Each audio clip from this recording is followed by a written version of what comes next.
internet di ñuy bàyyi xel ci Sans Limites TV votre site d'information ñu ngi leen di nuyu bu baax mbégte la lu ànd ak yéen tey nag di altine fukki fan ak juróom-benn ci weeru juin bi la ci atum 2025 dal leen ak jàmm tey jile ñu am mbégte lool dalal ki nga xam ne moom mooy El Hadj Mbaye Yéri Mbaye oui nekk président REDB Guédiawaye di yëngu ci wàllu transport nekk itam secrétaire général bu GIE taxi ak tali bi kilifa gi ñu ngi lay nuyu bu baax dañ lay bàyyi nga nuyoog internet yi nga xam ne ñoo ñuy bàyyi xel ci Sans Limites TV laataa ñuy ñëw ci waxtaan bi lee.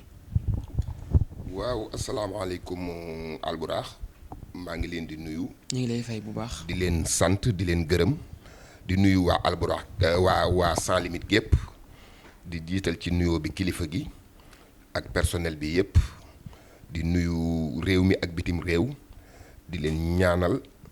di ñaanal sama bopp di ñaanal réew mi jàmm. di leen baalu àq it ci julli gi ñu jógee di baal ñëpp àq di balu ñëpp àq di ñaan yàlla émission bi ñu dugg ci ak jàmm weccoo ci xalaat leeral leen ci li nga xamante ni moo xaw a lënt jamono ji ñu bëri di ci poser ay questions di ci indexé wu ñu fësali na cee def benn émission boo xam ni ça sera exceptionnel fii ci Sans Limites nga xam ni man toujours dama koy wax.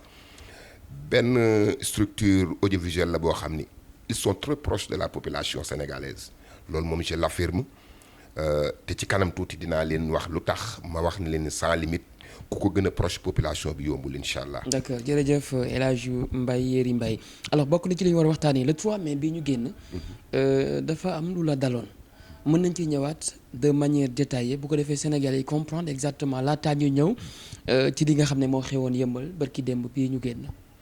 waaw Alburax le 3 mai.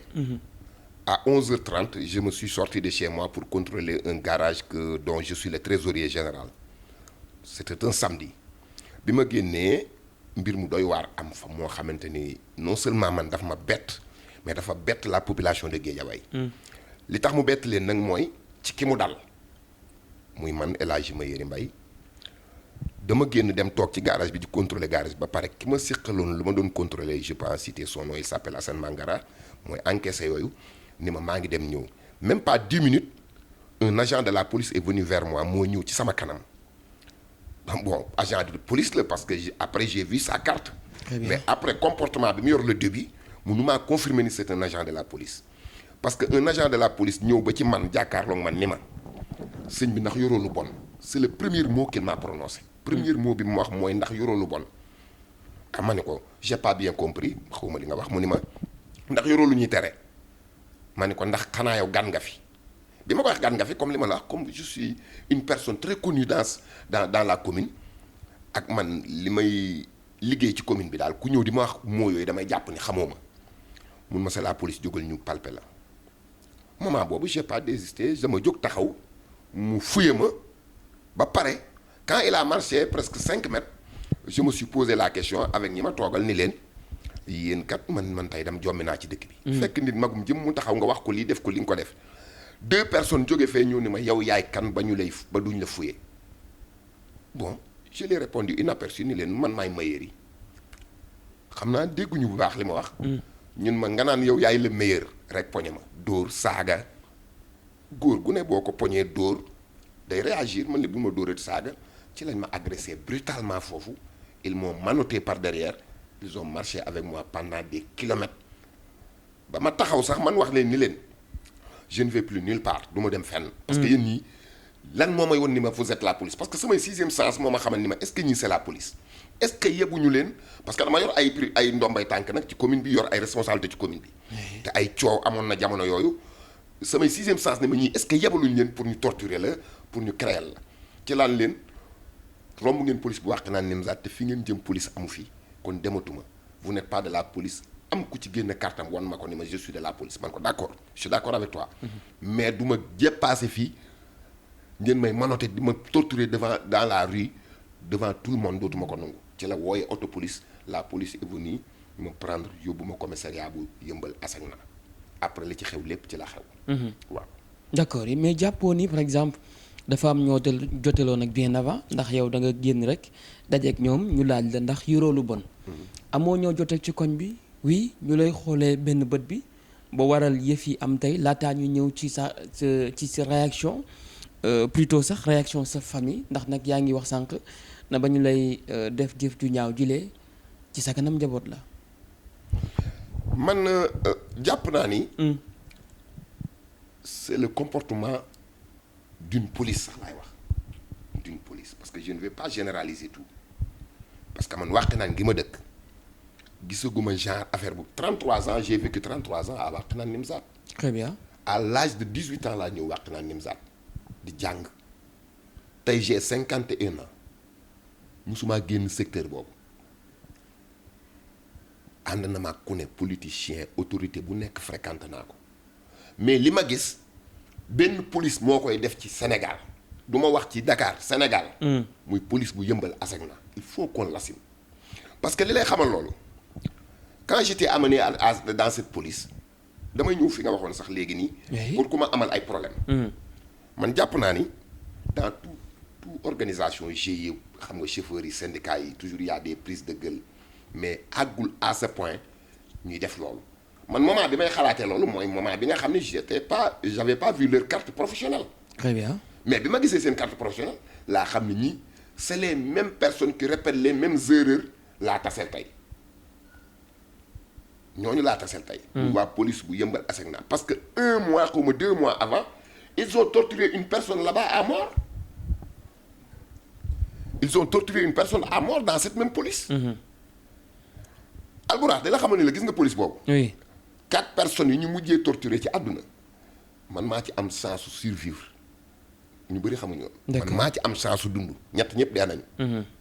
allez vérifier ñett ñi ñu torturé noonu comme man ñëpp dee nañu te man jàpp naa ne li tax may dund ba ndëgë ni am chance dund ba ndëgë ni mooy depuis le 3 ba léegi kenn gisuma dans la presse. parce que booba j'étais en train de suivre des rendez-vous médicaux très intenses parce que dóor nit ci bopp dafa grave samedi bi ñu ma dóoree bi ma tëddee samedi ci guddi sama nopp bi deret la doon génne. deret je l'ai photographié tout ça ils m'ont menotté dégg naa léegi ki ñu rey ki ñu dafa dee nii ci après les bavures policières magam naa bi mu ko fekkee ci morgue bi loxo yépp dafa dagg man samay loxo boo ko gisoon ci police bi doo wax waxooy kooku dañ ma menotté ba samay loxo neewi ci une personne boo xam ne je suis pas violent aw ma doole ñoom boo leen comparé ils étaient au nombre de 6 à 8 personnes moom ñoom ni ma doon torturé ils étaient au nombre de 6 à 8 ñett ñi ñoo dal sama kaw mais après 5 personnes ñoo ma jiital biñ may jiital di ma yóbbu police ASECNA am na benn chauffeur boo xam ne un Pape Demba il fait partie des témoins il figure sur la plainte dafa tase ak ñoom ni leen lii ngeen di def c'est pas humain ñu jiital ko yóbbaale ko ak man waaw maa ngi moom a nekk ci police ba waa police bi di ma yóbbu hôpital parce que bi ma nekkee police nag bi ma demee ba ci yàgg si commencé à saigner di wàccu deret ci lañ ak tiite ni dañ koy yóbbu hôpital. dóor yi moo metti kenn ki daf ni ma dara jotu la da ngay tappale. oui. un policier en tenue ni ma sëñ bi lii ngay def ñun tàmm nañ ko min nañ ko en ce moment nag je me dis que man je suis pas devant des humains. man ñan laa taxawal ci àdduna tey man maa ngi génne deret sama gémmañ d'après 2 kilomètres de marche avec des coups de poing partout amoo lay wax naa ko sëñ bi da ngay tappale après nag ñi ñëwoon ci police parce que man boo ma yenoo yóbbu police waa Guédiawaye dañ lay topp. d'accord laataa ngay ñëw foofu noonu yaa ngi wax naan bañ lay jàpp ci sa kanamu njaboot lañu. sama doom bu am 15 ans daf ma topp. dama topp ba police. oui elle s'appelle Anta tey boo ko wooyee jot ko. lan moo nekkoon réaction moom.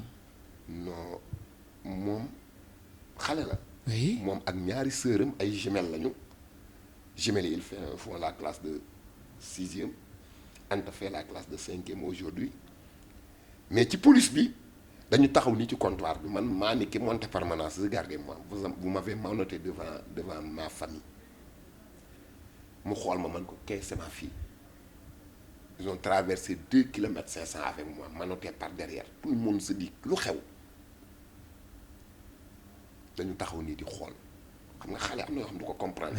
man jàpp nañ dañoo tiit mais man maa en ce moment man maa jooy parce que man maa xool suma njaboot ñu yeewu ma suma kanamu njaboot di ma dóor te xawma lu tax moi j'ai pleuré tey li ma la wax tey ma famille est traumatisée le lundi ils ont parti à l'école on leur dit ton papa était à traverser devant chez nous hier menotté est-ce que tu vois ce que ça fait chez l'enfant. oui qui est traumatisé quand même. tey dama ne ba école tijjee duñ jàngewaat ci école boobu. lu tax. parce que da leen a topp ba léegi dañuy toog ba léegi di ko wax papa yow keroog bi ñu la manotee suñu waa classe dañ may wax loolu regardez-moi ça. oui askan wi ba ñu yëgee ne yóbbu nañ la ca police su yëmbal ASECNA oui yaa ngi wax naan. askan wi yëpp a ma topp. oui. dañ ma topp police bi le commissaire est venu tardivement vers 18h on l'a alerté li may wax je tiens bien mes paroles on a alerté commissaire Guèye ni ko ñëwal ci police bi mu ngi toj parce que moment boobu yóbbu nañ ma hôpital seen hôpital buñ ma yóbbu marin ba ñu defal ma li ñuy wax rajo thoracique. moo ngi nii rajo yaa ngi nii moom laa yor ni dara jotu ko moment boobu j'ai un frère def ni leen kii fi muy jàmbat ay douleur ak fi ngeen di wax bokkul kii bopp bi moo am problème le médecin l'a dit que ñun amuñu appareil yu mën a gérer loolu mu ni leen kon bàyyi leen ko mu ñibbee yóbbu leen ko ci beneen hôpital parce que man su may famille dañ ne woon du ma génn ñoom duñ ma yeb ci seen oto di ma yóbbu hôpital on va appeler les sapeurs pompiers on a appelé les sapeurs ni comme il est sous l'autorité de la police c'est à la police de nous appeler pour ñu ñëw jël si ko à l'intérieur de la police et c'est normal. oui. ils ont refusé ça ñu jël ma parce que ñoom xam nañ ni bu ñu ma yóbboo moom bu sapeur du ma jëlee en cet état du ma yóbbu marin ba. les sapeurs sont plutôt des secouristes ils ont les notions de la médecine bu ñu ma jëlee à l'intérieur de la police ak état bi ma nekk du ñu ma yóbbu marin. ci ay dispensaires de sécurité ils vont m'amener à la CTO ou bien à l'hôpital de Fann parce que xam nañ ni kii ñuy jël il faut mu am ORL. un spécialiste de la tête moo ko mën a diagnostiquer ñu lànk ni sapeur du ma jël si ñoom woowuñu sapeur te sapeur sama famille woo nañ leen ñun comme il est à l'intérieur de la police c'est à la police de nous appeler pour ñu ñëw jël ko. oui. ils ont refusé ça ñu manquaat ma seen benn oto dem def benn radio thoracique bi ñu paree ne dara jotu ko ñëw sànniwaat ma ci police bi mais après 1 heure de temps le commissaire est arrivé à son arrivée il m'a dit Mayeri Mbaye je lui ai dit oui il m'a dit viens dans mon bureau ñu ñëw toog bureau li ma wax laa lay wax. oui. le commissaire Guèye bi ñu waxtaanee mbokk sax feeñ na fa parce que waxtaan nañ ma wax ko fi ma defee sama étude primaire mu wax ma benn kër bu ne foofu man ko kooku sama promotionnaire de classe on a fait du CI à la CM2 ñu xamante muy mbokk mun ma man daal li ma lay ñaan baat yi la ma wax pour xamal la moom xam na li xew Mayeri dama bëgg lépp nga bàyyi mu sedd. oui. je suis un nouveau affecté dans cette police je n'ai fait que 16 jours dans sa police problème yi c'est récurrent dans la police kon xam na ni la bavure policière n'est pas récente. ma bëgg nga dem faju loo fajoo dinaa ko fay c'est ce qu'il m'a dit. très bien. il m'a dit ça le 5 bi ma demee hôpital quand j'étais à l'intérieur de la pharmacie tey loolu procureur bu ko bëggee xam dina ko xam. il n'a qu'à interroger les appels entre le commissaire Guèye et El Hadji Mayeri Mbaye du 5 vers midi ce qu'il m'a dit au téléphone ak li ma ko répondre moom li mu bëgg mooy ma dem faju muy fay samay facture fay après ma bàyyi mu sedd le 5 loolu la ñu waxante man ko man daal commissaire maa ngi faju bàyyil ba ma pare. d'accord. comme j'ai quitté l'hôpital Fann le 5 on m'a fixé un rendez-vous pour d'autres analyses le 6 le 6 j'ai parti à l'hôpital de Fann à ma sortie mu woo ma moom le même commissaire. Oui. j'ai toujours les appels avec moi Mayeri juum nga man ko pourquoi mun ma presse bi waruñu ci woon a wax. très bien. bu ma juum jour boobu sans limite xëy na def ci benn paragraphe ma ne ko mais man presse bi moom ma leen yilifu ma leen mun ma yow wax naa la li ma la wax ba pare da nga ma comme yow da ngay dem ci presse bi tu devrais m'alerter pour me rendre samay supérieur. très bien. c'est ce qu'il m'a dit li ma lay wax lu leer laa ko teg parce que man j'ai pas peur de là où je vais. parce que xam naa man fi ma nekk man ko monsieur le commissaire man yilifuma presse bi quand vous étiez en train de me torturer la presse est venue assister à ça bu ñu xëyee nag bu ñu ciy commande bu ñu ciy def ay débat loolu man concerné man gisoo ma ci presse may wax mu ni ma waaw parce que xawma lan ak lan ci laa ko sax interrogé ni ko monsieur le commissaire yow man doo ma jox ay consignes. parce que yow ñi nga yilif ñi nga ni ñoom nga yilif muy say agent sax maîtriser wu leen parce que sax maîtriser wu ma leen samedi la affaire bi am lundi waxtaan nga ak ñoom waxtaan bii nga waxtaan ak ñoom ñu ngi wër naan Mayeri ay simolu làmb la lu ñuy wax simolu làmb ci lañ ko jàppeek ay affaire yu boo ñëwee Guédiawaye naan Mayeri jàpp nañ ko ci simolu làmb loolu c'est du contradictoire di yàq sama der naan est-ce que du jaay yàmba oui loolu lépp ñu teg ko ca mais man dégg naa ko très bien ku la wax loolu man ko sa agent yi def acte yi am na ci ñoo xam ni nga baal ma dañuy doxaan ay gel ci koñ bi gel yi ñoo ñëw wax ma ko parce que man maay borom Guédiawaye borom dëkk bi lañ may wax man mu expliqué ni ma non xam nga yooyu boo ko defee sama plan de carrière naa nga man ko commissaire tu n'as fait moins de 20 jours à Guédiawaye yëmbal Guédiawaye j'ai fait 33 ans à Guédiawaye sa plan de carrière sama honneur ak sama dignité moo ma ko gënal. très bien. te tu m'as déshonoré dans les rues de Guédiawaye tey ba fii may wax ak yow waxaguma ci presse ba ñu wax ba mën a contrarier nit ñi te loolu sax nekkuma ci man. li ma nekk mooy xam naa li ma séq ak say agent xam naa li ñu ma def je suis en train de poursuivre des procédures médicales bu ma paree si ça demande des procédures juridiques boobu ma ci àggee naa xam man li may wax. baat bi mu mujjee tontu mooy yàlla baax na nañ dem noonu lu yàlla dogal ma xam ne noonu la. très bien loolu lañ mujjee wax le 6 man ak moom. le 6 mai. waaw ma continuer nag di dem ay rendez-vous di dem ay rendez-vous di dem ay rendez-vous. ci rendez-vous yi moom mooy continuer di faj ba léegi wala. musuma jëndal aspirine. moom commissaire. commissaire naa la wax loo xam ne moom la ma def sax moom bi may génn police bi. oui lu ma naqari mooy bi may génn police bi ñoom document bi nga xam ne moo jógee marin ba.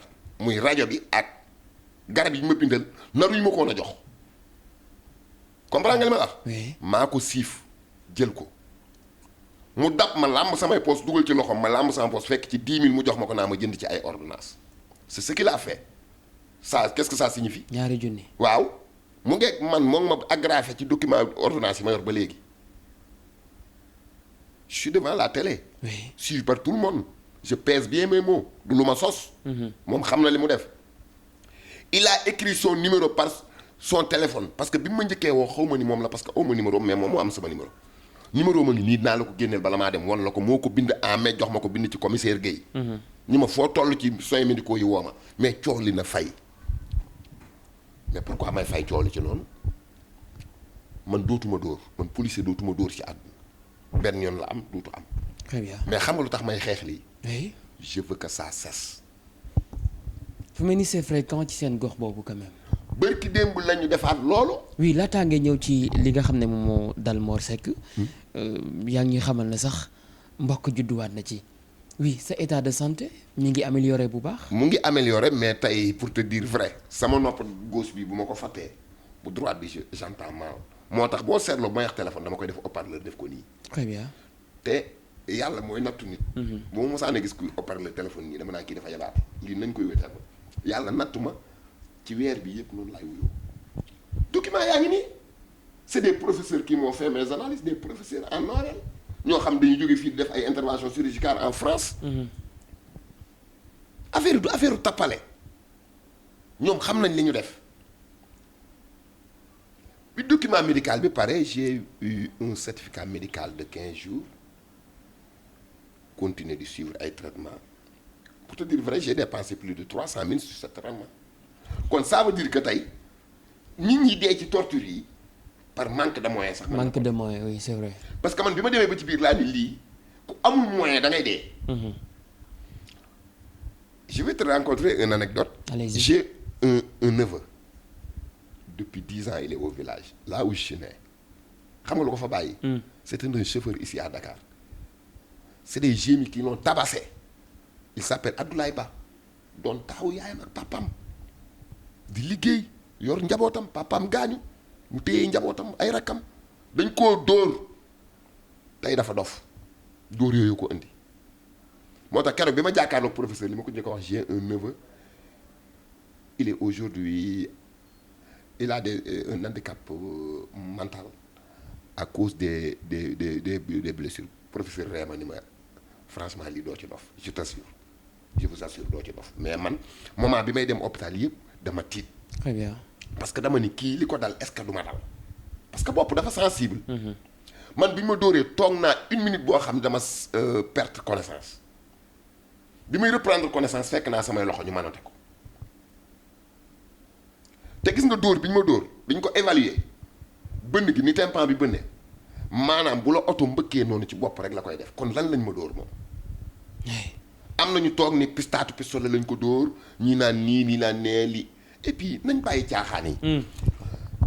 parce que j'ai lu dans un post ci benn journal l'ombre de la rue pour ne pas publier commissariat bi ni ñoom ki rey Mor Seck ki gaañ Mor Seck ne fait pas partie de leurs effectifs. lu ko dugal ci auto commissariat bi dóor ko ñu ni ki ko dóor bokku ci ñu dugal ko ci auto commissariat dugal ko ci commissariat kan mooy def loolu ab civil mën na loolu non Albourakh qu'on se dise la vérité. qu'on se dise la vérité quand même. civil mën naa dóor civil dugal ko ci auto commissariat yóbbu ko ci commissariat. oui mu def fa 3 heures de temps 4 heures de temps plus. après ñu génn na kooku ku dóor Mor Seck. bokku ci effectif bi. très bien. c'est grave. non dis pas que civil moo ko def quand même. non c'est fou nañ bàyyi ñoom. man commissaire. oui. bi mu demee ba xam ne cëgg desul ci guy. j'ai dit commissaire Guèye parce que man moom laa jëflanteel. dani ma est-ce que xam nga ñi la dóor man ko commissaire man c'est pas la peine may lijjanti ku ma dóor ak ku ma dóoru buñ ma sànni woon ca mbedd ma laay am problème mais yàlla dimbali nañ ma ba ci seen oto lañ ma dugal indi ma ci sa police de midi à 18h maa ngi ci police bi te yow mii di wax yow moomu di wax. yaa ma ñaan njekk ci biir sa biir bureau.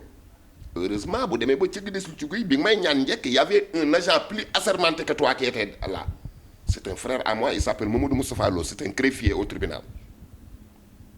je le cite parce que mbir mi nag il faut mu dakk. très bien. mais boo gisee foofu metti na mais man maa ko def exprès j'ai fait tout pour sortir de cette police parce que je le connais peut-être boo fa toogee naa leen baaluma leen fa lañ ne di la tàppee di la defee rek di lay jëm te booba man je souffrais xëy na loolu bu amoon man na maa dem temps bi may dem noonu garde à vue wala parquet rek man ngaa dee foofu. ñàkk sa bakkan voilà doo am benn traitement. oui. Quand j'ai sorti de la police le samedi, le dimanche, le lundi, 7h fekk na ma fan 6h du matin parce que je souffrais. Coton-tige laa yoroon damay def nii rek dara génn nii. mënatumaa saw. coup biñ ma mujjee dóor ma fàttaliku ko dañ ma këdd ci biir ba léegi boo làmbee sama fii da ngay mel ni dafa sama benn côtelette bi dafa déséquilibré wu.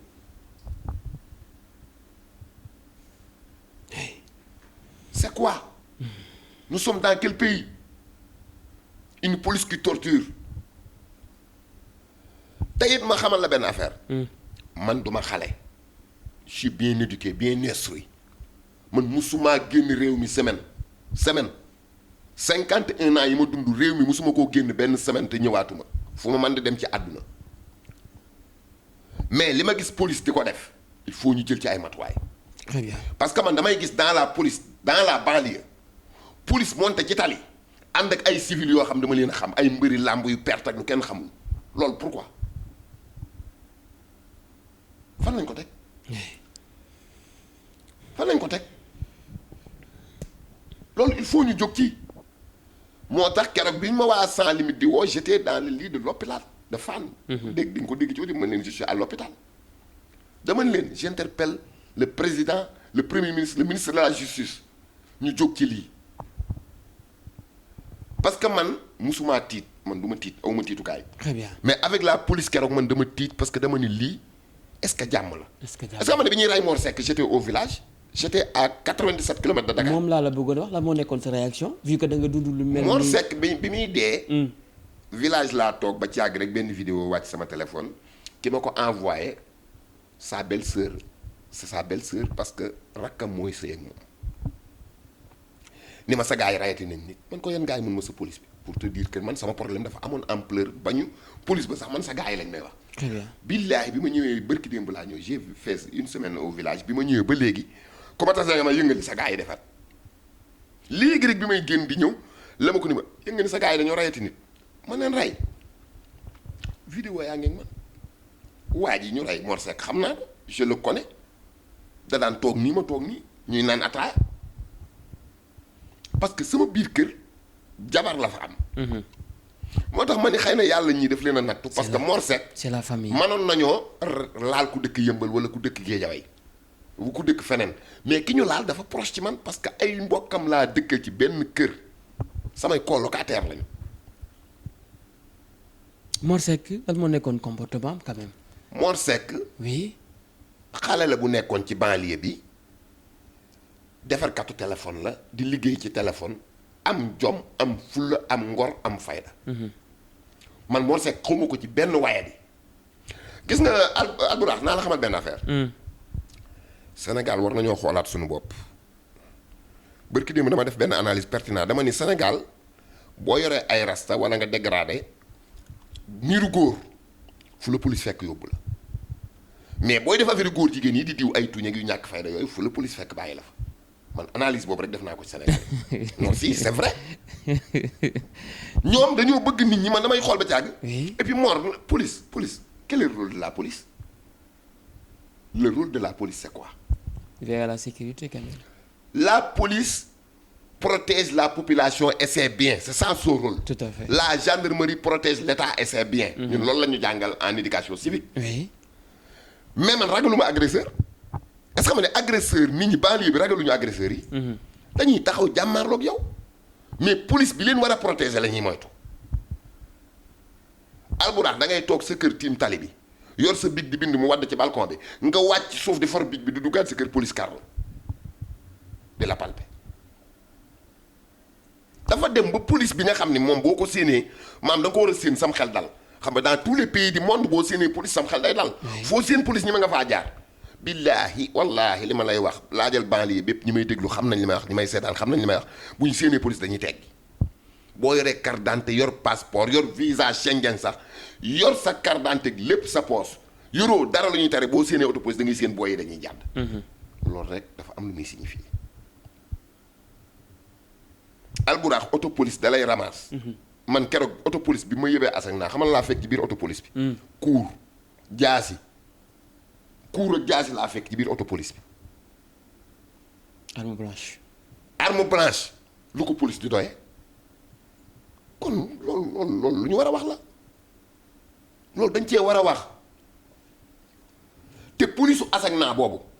y a même pas 3 mois j'ai entendu à l'Assemblée nationale un député je ne me souviens pas de son nom muy index police boobu temps yii lañu rey waa jooju Tamsir la xaw ma. très bien un transitaire.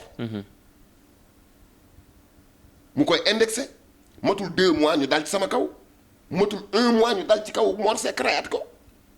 te il faut que ça cesse quand même oui ban message ngay lancé. message bi may lancé mooy à partir d'aujourd'hui man je serai le symbole de cette bataille contre la bavure policière au Sénégal. est-ce que jël nga say matukaay. yu wóor. je suis en train de parler avec beaucoup de personnes maa ngi ciy waxtaan ak ay organismes internationaux loolu yow laa ko njëkk a wax fii. très bien. je travaille avec des organisations internationales pour qu'on puisse cesser cette torture de la police envers la population. Il faut qu'on respecte la population bi ay nit ñu baax a ci ne. Alburax ñun banlieue lañ dëkk. on travaille dans la banlieue comme ni nga ko waxee léegi moi je suis le président de RETAP Guédiawaye département bu Guédiawaye man maa yor RETAP loolu ñuy wax moom boo ko kiiyee da nga naan vert blanc yi. projet boobu man maa koy conduire. je suis le secrétaire général de taxi ak tali bi. je suis le trésorier général de notre GIE les transporteurs de Serigne Assane man ay responsabilités yu bëri laa yor ci réew mi di kilifa ci réew mi nga xëy yeew ma yow bi nga may takk samay loxo defu mu waxuma question laa posé nga répondre rek dóor yóbbu dox ak man ci biir commune bu Guédiawaye pendant 2 kilomètres 500 nit ñëpp naan lan la am na sama benn maire buy jaay fruit nee na bi ma la seen ñu kii dama foogoon ne affaire politique ci lañ la jàppe parce que man je fais de la politique damay politique. je suis un politicien depuis 93 maa ngi dans l'arène politique autorité politique booy wax ci Guédiawaye xam na ma autorité politique booy tudd ci Guédiawaye xam na ma ay ancien président Ablaye Wade Macky Sall dañuy jaar ci sama tur man du ma xaleb kenn nga def ma noonu dans la commune de Wakhinane Nimzatt dans le département de Guédiawaye yóbbu ma ba Yëmbal et puis li ci gën a garaaw Albourakh police bu Yëmbal lu muy wut Guédiawaye moo tax bi ñuy lay devant le commissaire parce que nañ rendre compte lundi c'est le samedi bi ñuy rendre compte ils ont dit que dañ koo dàqe ci semalu làmb yi ba ma àgg foofu mais man boo ma gisee xam ne uma physique bu may dawee 1 kilomètre man màggat naa dafa am yoo xam yéen wul maanaam oui. bi loolu lépp amee nag j'ai déposé une plainte au niveau du procureur du tribunal de grande instance de Guédiawaye la plainte est reçue depuis le 4 nous sommes aujourd'hui le 16 j'ai le décharge ici avec moi dinaa la woon numéro plainte bi ak numéro décharge beeg lépp ak date bi ba léegi réaction dégguma ko amagul. oui. man nag procureur laay waxal man waxatuma ak policiers yi procureur bi nga xam ne moo yilif loolu qu'il s'autosaisisse le plus vite possible parce que maa ko gën a proche population bi moom xam naa loolu procureur ku ñëwul tribunal amul ci yow accès te man sama tànk bi damay doxe sëñ Assane ba BRT te awma sens interdit Guédiawaye te angle bu ma àgg wax ak nit ñi mais li ma dégg bu gaawul jëli matuwaay ci lii ut un trait d'union entre la police et cette population furieux il y aura mort d'homme. très bien loolu ñaanuñu ko yàlla ñu ngi ñaan le plus rapidement possible moom procureur mu jóg ci ni mu gën a gaawee oui du ñàkk itam nga interpeller le président le premier ministre ba ci sax ministre de la justice. quand même xam nga président de la république. oui man lii nee naa day saafarawu. parce que tey monsieur le premier ministre monsieur Ousmane Sonko ku ne xam na ni lii bokk na ci combat la bavure des autorités des hommes de tenue envers les populations moom ku ko mos a xeex la président Diomaye fali alhamdi mais ministre de la justice Ousmane Diagne tamit je l'ai interpellé depuis le 5 à travers vos antennes nañ ci wax peut-être nag des fois la justice est un peu lente mais j'ai confiance à eux ni man très bien dinañ ñu boole ci benn jataay ñu lijjanti loolu mu leer parce que man li ma wax nee naa leen commissaire li ma ko wax nee naa ko yow ma la baalee sama njaboot duñ ma baal man mën naa ne baal naa la jeex na parce que ba àddinay tukki policier dootuma dab dóor ma parce que man du ma def lu ñu may dóoree te ñii ko def ils ont reçu la leçon mais sama njaboot ñoo la dul baal samay mbokk duñ la baal kon duma la baal très bien parce que man samay njaboot samay doom ñoo ma gën a proche que yow sama mbokk keroog bi ma gaañoo xaalis bi ci njëkk a dem keroog bi may dem hôpital fanaanoo ma dërëm première analyse yi ma def presque dem na 100 et quelques mille mbokk ko def parce que boobu awuma accès ci xaalis bi nga xam ne mën naa ko fajoo kon mënuma laa baal tey nag j'ai engagé un cabinet d'avocat toog di leen déglu déglu procureur di déglu la justice sénégalaise di lancer appel it Sénégal yëpp ni leen bientôt am na ay sites yu ma ciblé surtout dans le domaine du transport dinaa ñëw seet si leen parce que Albourakh transport dafa doon milieu boo xam ni 80% des acteurs du transport sont des analphabètes je ne vais pas dire des ignorants très bien ay analphabètes lañu te gis nga réew boo jàngul femme yu bari doo ko xam te loolu dinaa ci jóg man ak ñi ma war a àndal tey am na benn équipe boo xam ne commencé nañoo liggéey ci loolu dinañ dem ci garage Dakar yëpp garage Sénégal yëpp sax pour te dire waxtaan ak ñoom ñu xam seeni droit envers les hommes de tenue parce que chauffeur rek mooy def saa bu yeewoo am ak homme de tenue ay lien c'est rare ab chauffeur xëy soo ba ngoon te waxut ak homme de tenue yow mën ngaa xëy 1 mois doo wax ak homme de tenue am na dañuy toog at du ñu gis homme de tenue mais chauffeur la yàlla dogal saa bu ne moo ngi ci entre les mains des hommes de tenue kon nag ñoom dinañ jóg sensibiliser leen fexe ba xamal leen seeni droit ak seeni devoir it envers ce pays ñu respecter leen parce que ñun peu de personnes la ci yàlla may chance ñu am niveau d'études on a fréquenté les grandes écoles tey bien vrai que on excelle dans le domaine du transport mais on a fréquenté les grandes écoles avant kon am na ci loo xam ne yàlla dénk nañu ko te dinañ ko partager ak sunuy nattangooy chauffeur GIE yi ñëpp nañ dem ci ñoom waxtaan ak ñoom organiser wu créer benn structure boo xam ni dinañ veiller ci chauffeurs yi ñu respecter leen respecter tous les couches sociales de ce pays ñu respecter les seeni droits. parce que nag foofu lañ toll nous sommes au 21e siècle te tey boo gisee le Sénégal dafa nekk ci politique générationnelle boo xamante ni li xewoon amatul il faut ñu xam ko mais police il faut ñu xoolaat qu'est-ce que c'est que la police sénégalaise. Très bien. parce que la police sénégalaise bisu seen ñu tudd leen ci bavure mais man comme que je suis un témoin oculaire tey mën naa cee wax. jërëjëf.